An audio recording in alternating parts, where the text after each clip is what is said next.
This conference will now be recorded. Thank you. Now we have to start over. Hi, I'm Dan.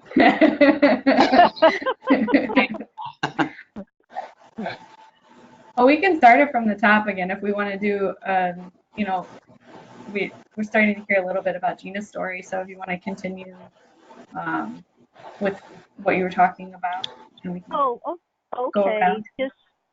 I'll just recap that my name's Gina Listella, and I was diagnosed 11 years ago, but I felt that I had the disease for some time before that, and I finally was diagnosed. And I didn't add that when I was diagnosed, I had relapsing remitting, but now as time's gone by, I'm now in secondary progressive, and that was just decided about 3 months ago.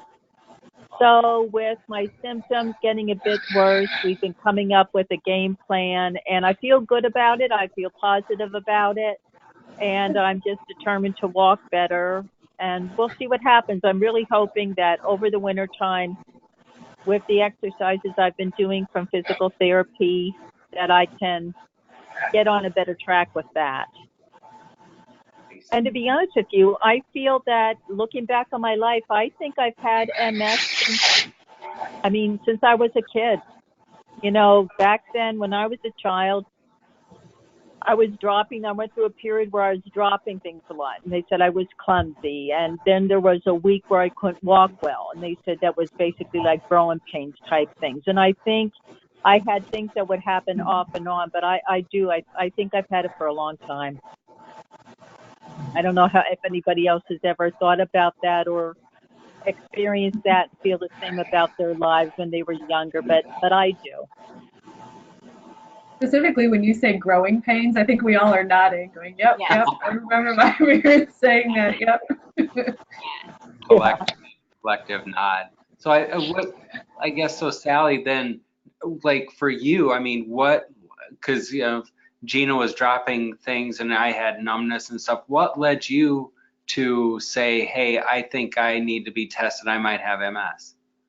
Well, I've struggled with neurological pain for a long time. So there's been points where I go to lift my leg, but my leg's not lifting. So I fall, especially going up the stairs for some reason. That seems to be the worst. I've had the numbness and tingling for so long. I don't know if it's from my neck or, on my hands. So when I'm grabbing something, I can't tell sometimes, or there's just different little things that doesn't make sense or doesn't add up. And I've thought for a long time that I've had where it's possible it was MS. But getting the doctors to listen is almost impossible around here. Oh. And so I have 4 lesions on my brain scans, but they can't tell me anything about them at this point. Wow. But they won't diagnose you, even though you've got the lesions? Yeah. Yeah, I have 4 of them. Wow. But I don't know anymore. Like I was telling Uncle Frank, not only do we have a strong family history of MS in the family, but on my mom's side, I have a strong history of Alzheimer's, which also affects the white matter. Yeah. So it's like, right. I don't know what to think at this point. I'm just kind of, like I said, I'm waiting in limbo. I see the neurological eye doctor in March, and then I don't see the neurologist again until I think it's July. Oh, June my or July. goodness. Wow. They said I had to wait a year from the last time I saw them. Yeah.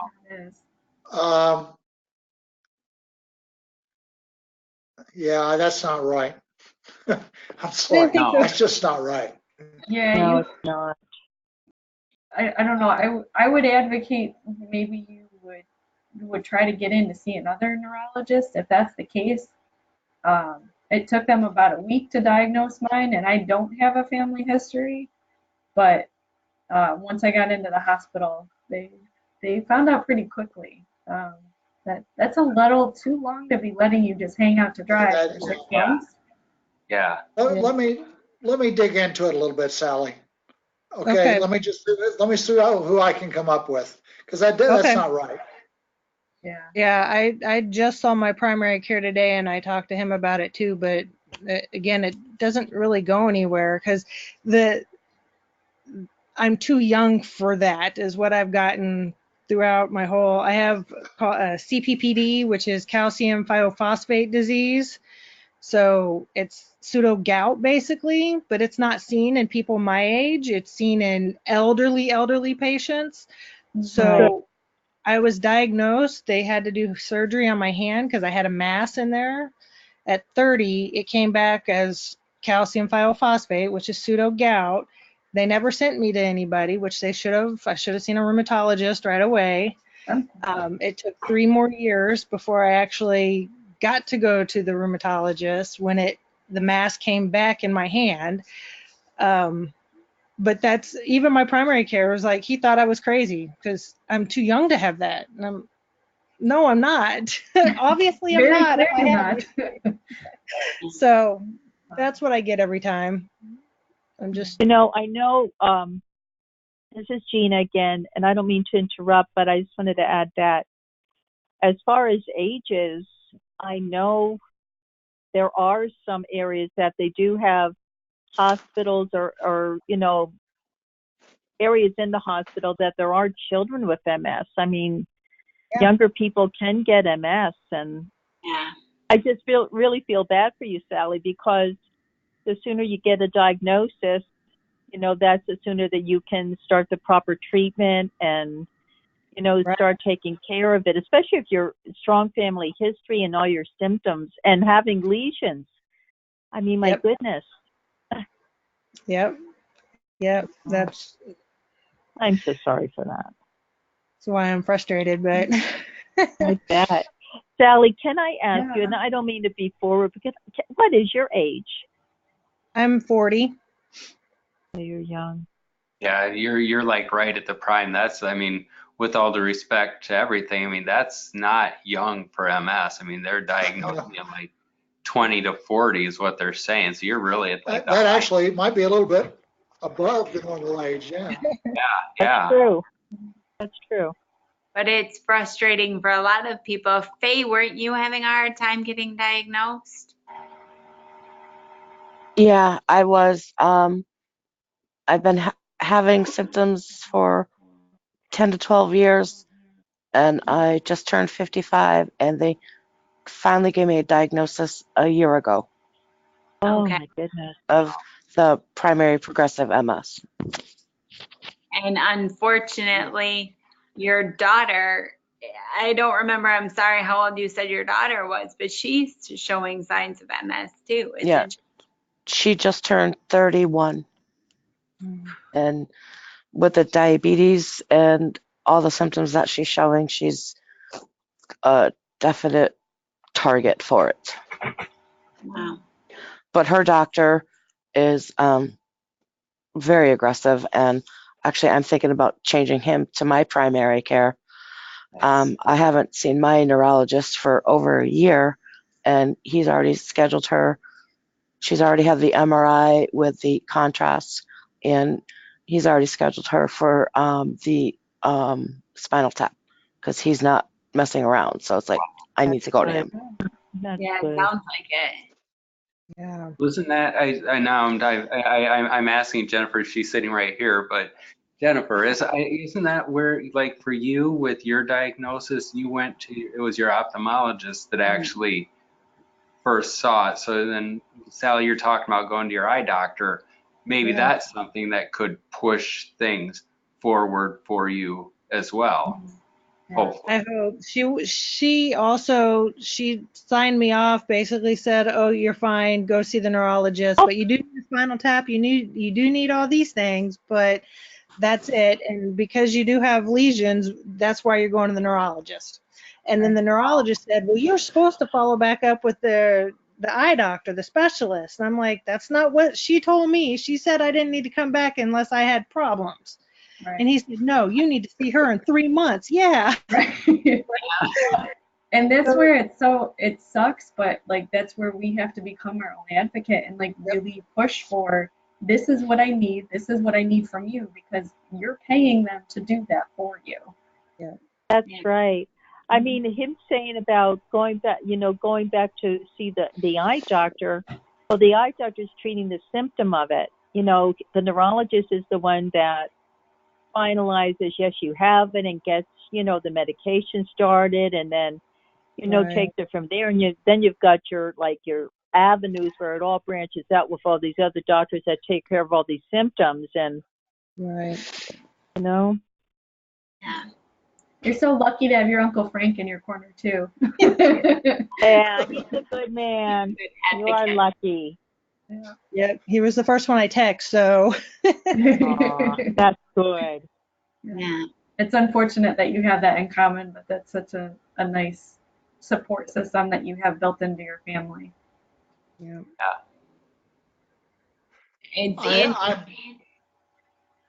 that family connection that, like Dan said, that they won't come out and say that there's a genetic, It's not hereditary. it's not hereditary, but there's definitely a genetic component. So, Well, because we lead an MS group here, and there's a brother and sister who both have MS, and we had another group member that she and like two of her uncles and her sister, and I mean they all have MS. So you're just like, when are they going to get brave enough to say that, yes, definitely there's something?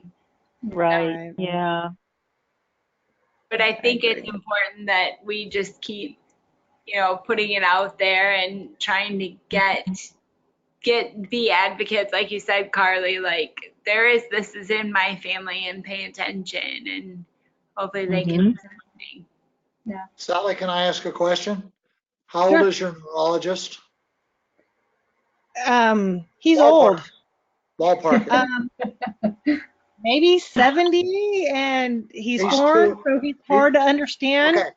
I will tell you right now and realizing where he's from, because he's out in the middle of nowhere, okay, flyover country. I can tell you right now, what he's thinking is he cannot diagnose MS without 2 attacks. Mm. Yeah, Separated that could by time. And that's why he's holding on for 6 months from now, okay? A younger doctor would make the diagnosis. Mhm. That's my opinion. Okay. I think you're right. Yeah, I think you're right say on that. Your opinion. It's your opinion, Frank, but I think collectively we all share it with you because it is. It's just and I mean it in the nicest way, but it's like the old school way of dealing with MS, and it's just like that. Jennifer and I were part of something where they actually had a blood test that was supposed to be able to diagnose MS within 7 days, and I think it's something where they just can't get into the doctor's offices because I just don't think people are ready for that. Mm-hmm. Yeah. But yeah, so I think there's other ways to diagnose it. So I'm hopeful for you, Sally. So yeah. I want to check with a couple of folks on the phone because we haven't heard from Mike a lot. But Mike, what's your opinion on old school, new school? You're speaking to me, Mike? You're the only Mike we got. Okay, great. My neurologist is 90 years old. Oh, wow. And he was referred by my last neurologist who retired, and he referred to this guy, and he said, "Oh yeah, I know him. I taught him, so he was his teacher, 50 years ago." Wow. But I actually think that the older neurologists,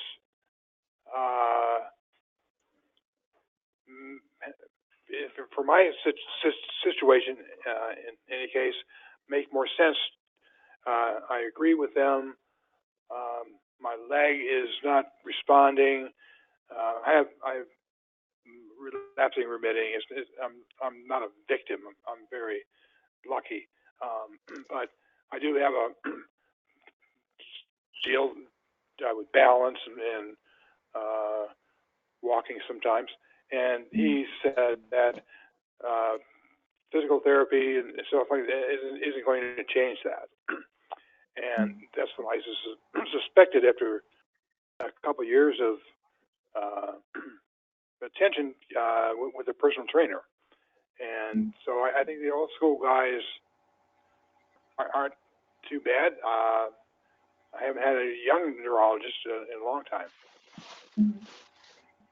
I don't know if anybody else thinks about that. Are you curious to check it out, or are you happy with your relationship that you have with your neurologist? Yeah, he's going to. He won't be around long either, so I'll need another one. Right. But Right. I also see a neuro-ophthalmologist, or I was seeing a neuro-ophthalmologist, and he passed away. And there's only one in Arizona, and I'm not sure where she is, Phoenix or someplace. But When your neurologist. I have neuritis. I've lost sight in one eye. Wow. So I want to keep the other eye in good shape, and I'll try to see a neuro-ophthalmologist if I can. Once a year or so. And Are where? you still oh, sorry. Oh no, I know you're out in Arizona, Mike. Yeah. Okay. I live half a mile from Rick. Okay. Okay. Nice. Yeah. I was going to ask, you said you were working with a physical therapist. Are you still pretty active? I think so. I try to be. That's good.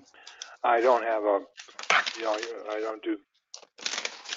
can't run, but I golf and Yeah. work in my yard and stuff like that.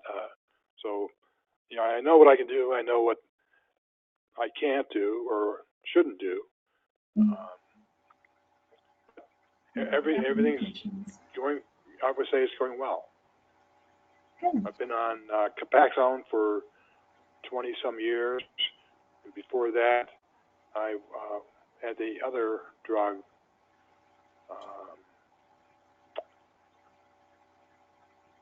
One by Bio. Avanex? Yeah, and that one had the antibodies too. So I used that for 3 years and ended up with optic neuritis because I had antibodies and it wasn't working at all. I had relapses and so on. And the neurologist I was seeing at that time, who was head of neurology at Georgetown University, he said, that happens. And I never really went back to see him. I got another ophthalmologist in Maryland who told me I had to take this other blood test and confirm that the other drug wasn't working at all. And that's what happened.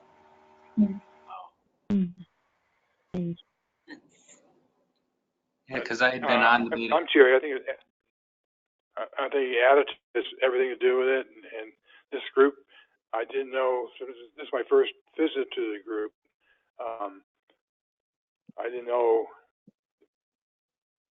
being a pity party, and saw that this group was all very upfront and forward-looking, and trying to solve issues, find information, solve issues, and that's where I'm at as well.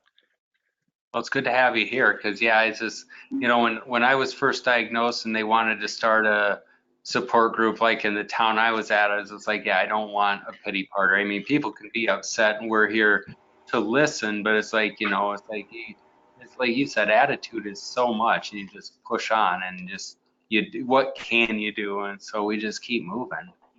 That's right. Attitude's the one thing that we got going for us. Exactly. Right. And it can be a good attitude or a bad attitude, whatever. That's right. Right. Yeah, right. My old, he's gone now, but my mentor in this journey used to say, MS colors your life. You choose the color. Aw, Nice. Yeah. that is And nice. yeah, he was one of a kind, and he's the one that got me tied into everything in the society and into support groups. And I don't do pity parties. I think, if we stop and we listen to what's going on, there's always answers out there. Right. I And we, agree. Yep. Yeah, it's Frank, too easy Frank, to did he? go in that downward spiral. Yep. Frank, did your friend pass away from symptoms from MS? oh, he was 75 years old when he died, and actually died as a result of an aneurysm. Oh, okay. I mean, I'm sorry. I'm sorry for that. Well, yeah, I was just curious. he was ready. His wife had died 5 months earlier due to a congestive heart failure, and he just kind of gave up. But I mean, he was probably one of the first people in a support group in California. I mean, and he and I started a men's support group that ended up with 25 members in it in Southern California, and with all men. So, it was great. Oh, that's awesome. It's funny when you say about attitude. I mean, I guess all of us, I mean, I co-run a support group and we're a very positive group. But I'll tell you what, I also, besides the support group, like I've heard of some people, or I've been like, my phone number has been given to a few people that have MS. And when I've talked to them, you can tell they're just so sad and, look very bleak about everything. And they're pretty young. And I talk to them and, we talk about, things that maybe would help make them a little bit brighter. I talk about the support group. But it seems for them, and I think for some other people, they're almost afraid to come to the support group because they don't want to see how they might get. Like, that's basically what they have said to me. And there are people, at least in my support group, there's some young women in their 40s that have been wheelchair bound for a long time, but they've got really good attitudes and we all get along great together. But they have told me that these women that I talk to over the phone, that is, it comes down to that. I'll talk to them about the meetings and then they say they want to come and then maybe they don't come. So I don't push. I just gently call them maybe like within a month. But they'll say that, they get really close to coming, but they don't want to see how they may get. It's and they fair. told me that. Yeah, it is. It's people have their reasons. So we just talk on the phone. We'll just talk on the phone and try to find the bright spots in their day to look forward to and things like that. But yeah, I mean, our group though, as a whole, they're just a lot of fun. We have a lot of laughter, and they say that's their way to get out for a month and be with other people like we're doing now and just shooting the breeze about, what the disease does to us and how we can troubleshoot and, support each other. But yeah, that good attitude, that's so important. I mean, everybody has their days where you get your days where they're really hard days, but you just pull yourself back up and get going and, get more positive about things again. You have to. It's very important. You're so right though about the younger crowd. So I'm 34, and when I got diagnosed, I was 26, and so I went to my first support group at the MS Society, and there was the very first standing wheelchair I had ever seen for someone maybe 10 years older than I was at the time, and walkers and canes, and I was like, hold the phone, am not ready for this. Yeah. What just happened? So it took me till now, and working with Ancan and Dan and Jen to feel comfortable to come back to a group and help moderate it, because that was scary. Mm, yeah, it is. Mhm. It is. I can remember the first time I went to a seminar, I felt that way. Went right after I was diagnosed. So it's quite a while, like 10 years ago. And I was not using a cane at that time, but my balance was really starting to show that it was just getting bad. But there were a few young women there in wheelchairs and walkers, and it just really hit me how it may get. I took a lot home that night with me, thinking about that and letting it kind of register with me. And it's just that the realities of it, can set in, and trying to figure out how to handle everything. But that is one good thing about the support group, though. I mean, if you can go to it and you can kind of get used to that, being with other people, like some that, it has progressed some, you can get so much from it. You really can get so much from it. And they can get a lot from you. The ones, that are in the wheelchairs, they tell me that they didn't have anything like that. They didn't have like people to lift them up and make them laugh. And now, we have so many people that have made friends, and they go to each other's homes, and the ones that can't drive, some people will come to their house. Like I know these two girls, the one girl's having a really rough time, and another girl comes to her house and does crafts with her and things like that. But it means the world to her.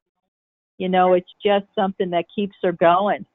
And Yeah. she said it gets her out of bed every day. And, that's such a wonderful thing. Even if you could just help one person like that, it means the world. It's wonderful. Mhm. And I think that support is why we are all here. And I'm the big bad boogeyman because I'm in a wheelchair. And I live by the mantra that I make a wheelchair look good. I've Yeah, got you do. stories, I bet you do. and so I don't want to say I'm sensitive about it, but when Dan and he leads a self-help group, and I used to always warn people, okay, I'm in a wheelchair, just like as a little warning. And now I don't think I do that as much anymore because we're visible, people in wheelchairs, and with the American with Disabilities Act, I think people feel so much more comfortable with people with disabilities. Yeah, I do too. So, but I think the support is why we're all here. Absolutely. Well, it's, Right. and you wanted to, because it's like, when I was diagnosed, you wanted people, positive people, and to just lift you up. And I mean, whether they were in wheelchairs or not, I mean, it's just like, on some levels, I mean, even though MS affects all of us differently, I mean, we're all in the same boat. It's just like, I mean, it's a disease that we have no idea what it's going to do, because I'm up walking and doing things now, but just you have no idea, no control over that. I mean, we can do our disease modifying therapies and our physical therapy and whatever. But it's just like, the disease doesn't care. But I think as long as we feel we're doing all we can, Yeah. that's, yeah, Mm-hmm. that support, because it's like I think it's when you shut yourself off from the rest of the world, that's when the disease gets worse, because you truly feel alone. And if I would have sheltered myself, I would have never met Jennifer. You get out, you put yourself out there and just get involved. And so, Yeah, Right. absolutely. I have to pass along another one of my mentor's sayings. Please. Okay. His comment was, when you have MS, you have to form a partnership with the disease. You just have to remember, you're the senior partner. Ah, I like that. that's a good one. You should make a calendar, Frank, and just sell that. Yeah. They're not mine. They're not Motivational mine. calendar. They're not mine. But that's where you're doing You well can- because you're citing your sources, and that's Exactly. so. I mean, what else?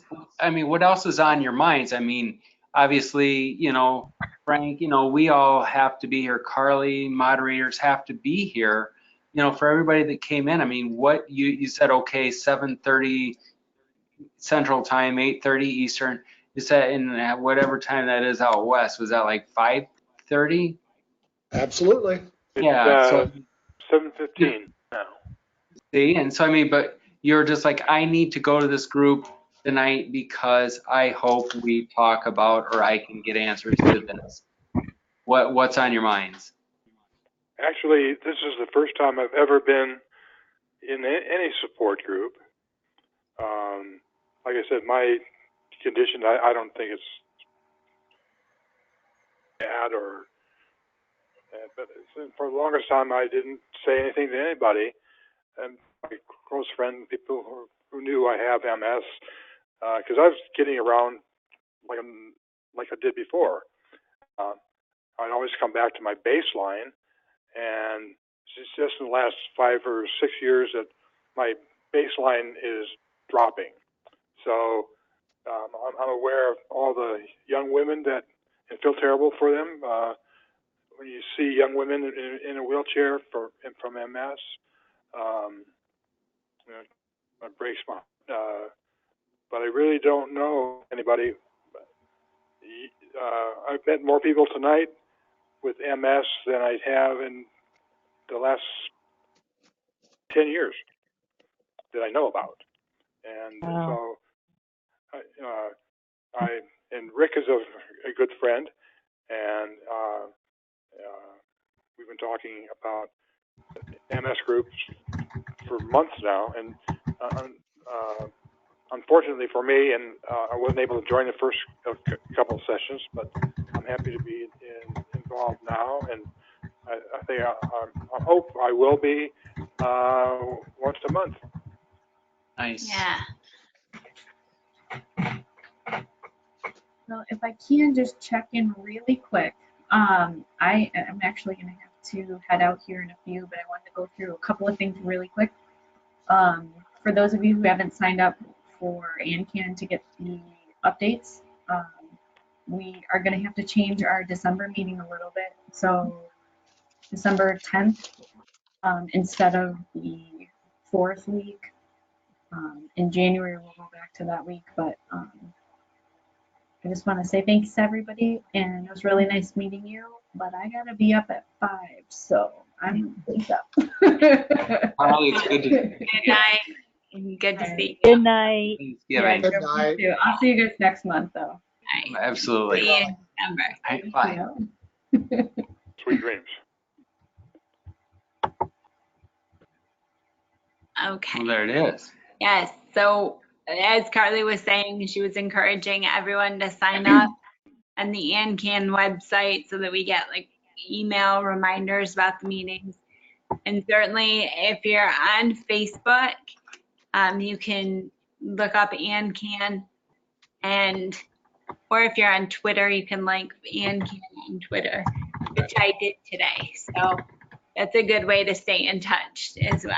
Yeah, and I mean, and we're Dan and Jennifer Digman. I mean, and we're on Facebook. I mean, look us up. Anybody who's here. I don't think Frank, you would mind. I mean, just to stay connected, because I think especially now, you think like if we meet in like the second week of December and we don't meet again till the 4th week of January. I mean, that's a big gap between meetings and stuff. So don't be afraid to reach out to us here.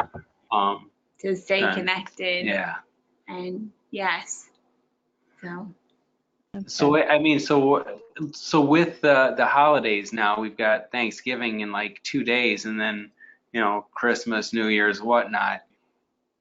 Jennifer and I just had a live chat the other day. Just like, what does MS do to your holiday plans?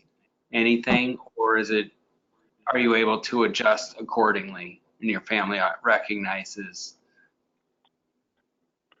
Well, I'm not going. I'm not going skiing.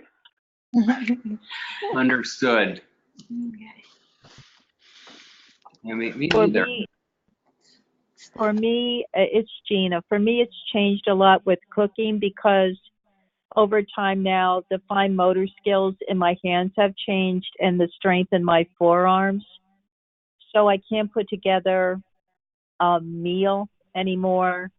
And I'm lucky if I can, I mean, and I do love to cook. And it's a bit frustrating because I enjoy cooking so much.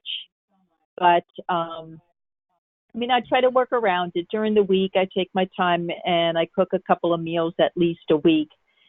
But everybody, my family, my friends, they're very kind and loving. And over time, you know, everybody has taken a different part. And, you know, it's just the unspoken word. You know, they just would offer and say, you know, I'll bring this. Why don't I do that? And we've worked around it.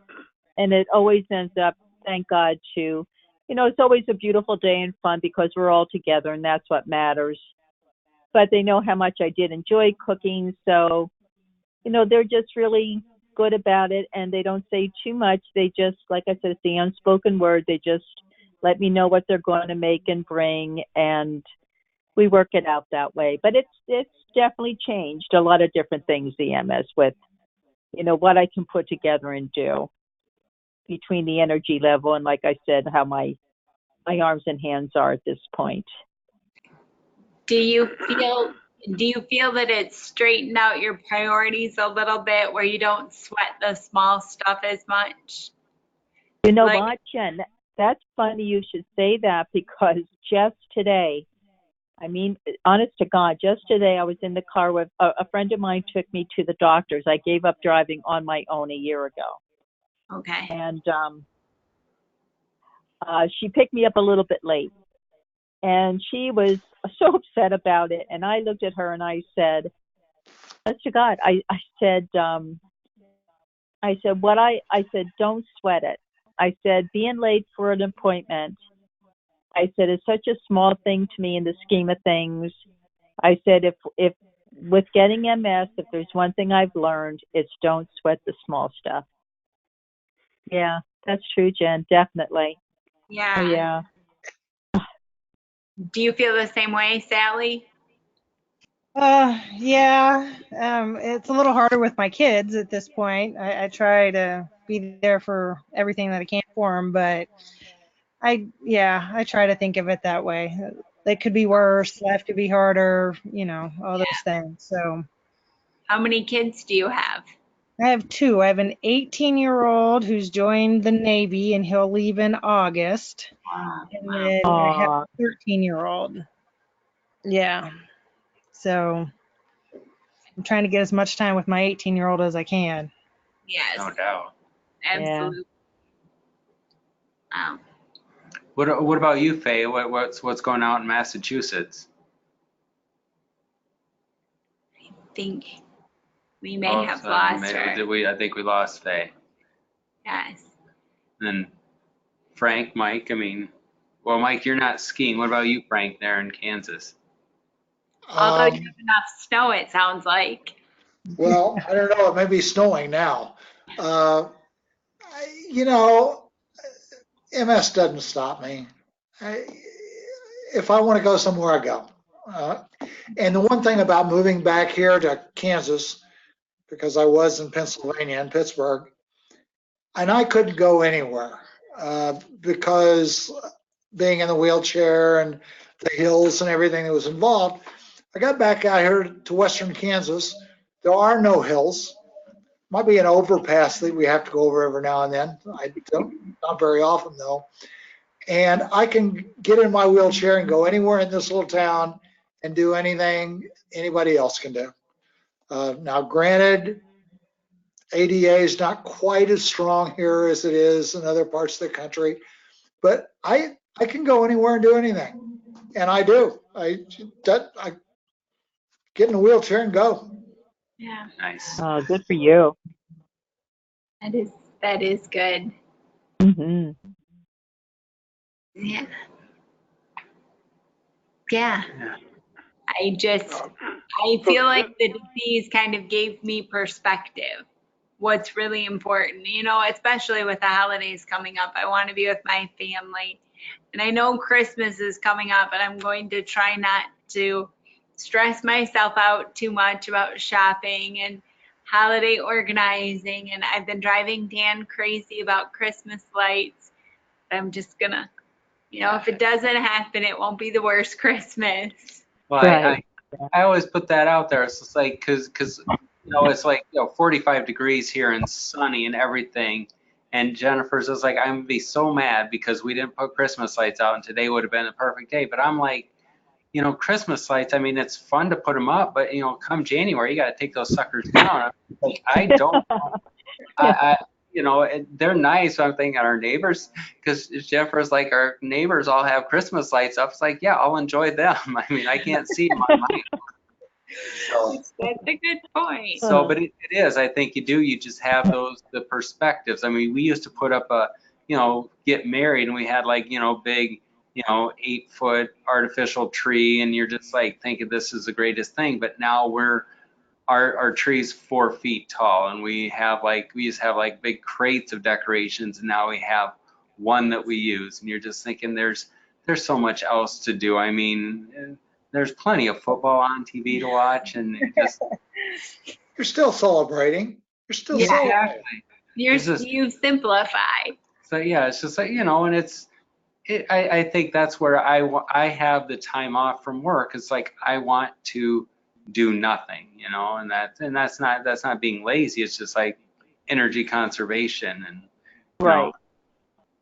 because I think that's the big thing, is just conserving the energy. Well, being of that age where I can afford to say downsize, yeah, downsize the holidays too. Yeah,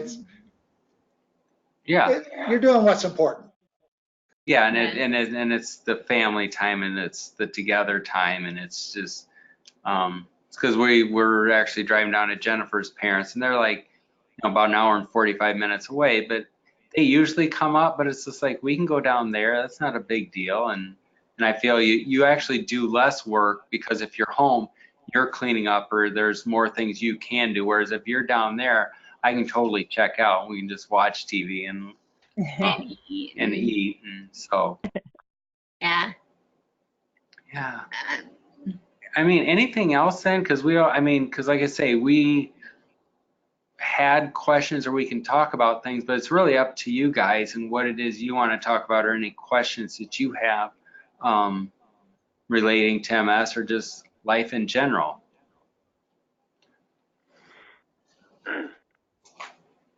I don't really have any questions, other than a couple comments. I think we all, in my case, I got MS about 20 years ago, and there were drugs on the market. People who came, I don't know if anybody in this group, there were no drugs available. I really feel badly for those people, but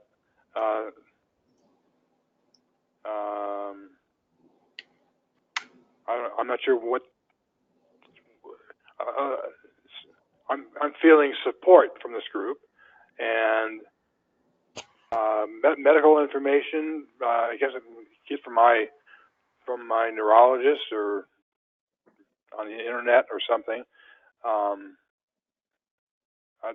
I'd like to hear about any new developments, just for the sake of, there's lots of money being spent to find a cure or a response to MS.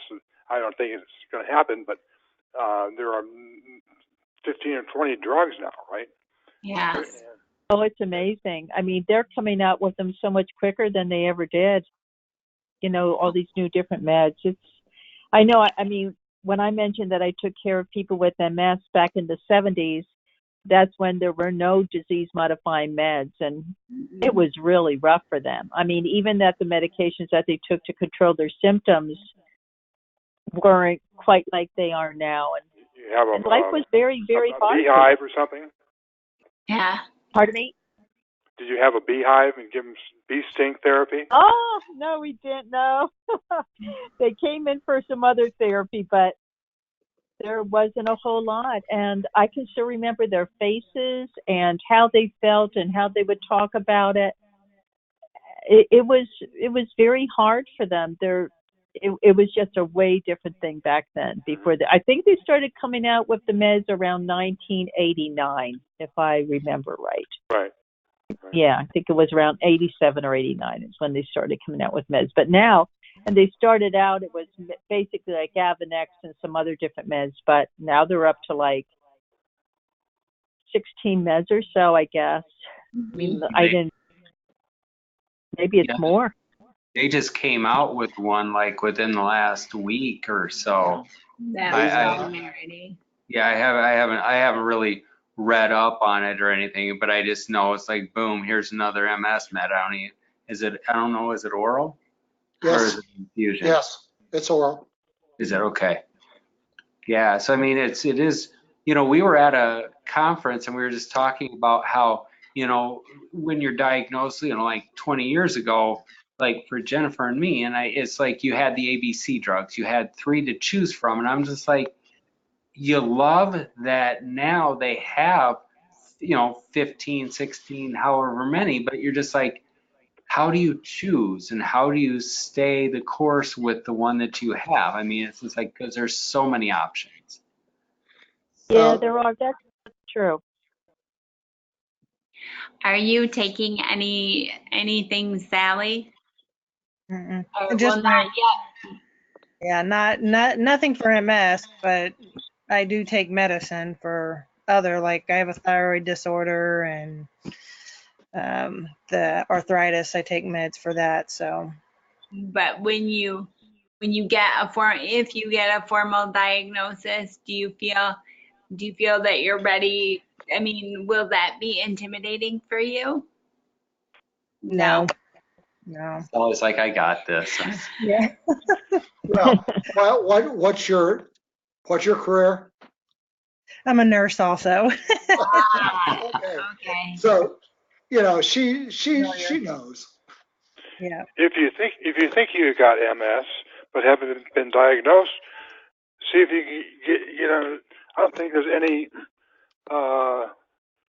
thing wrong with injecting or taking a pill if you don't have MS, and it might stop the progression of the disease if that's an issue. Yeah. But Still instead gotta of have the waiting around for doctor 3 years to be diagnosed, trying to get on drugs, especially if you're in a hospital, you might have access to some of the ones that at least stop the thing from getting worse. Right. Well, I think what I'll end up doing is, like you guys said, advocating. I will get with my primary care because there's 3 neurologist groups here in Wichita. One is through Via Christi, and they don't have any doctors that are open. So, I mean, it's impossible to get in with them. And then the one I went to at Wesley with the 80, 90-year-old man. And then there's one other group that I will have to get a referral from my primary care. And I did try that after I saw the neurologist, but I got shut down and said, well, we need to wait the time frame that the doctor wanted, basically, is what I got. And I'm like, well, That was your insurance that said that? no, that was my primary care, because here the specialist won't see you unless your primary care refers you to them. And so it's like my hands are tied.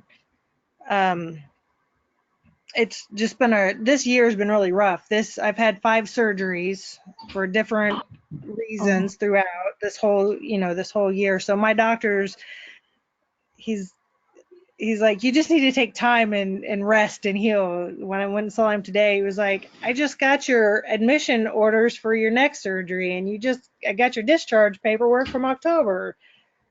So I don't know. I think he'll support me in it. It's just getting him to see past his own head. I'm hoping. And unfortunately, you may feel like you've been asking a lot, but it's like my disease is progressing. You know, Yeah. I can pause pretty much everything except disease activities. And I'm my sure. biggest fear is that they are missing it and it's only going to get worse because they're chalking it up to something else. Yep. My degenerative disc disease. Oh, that's the reason.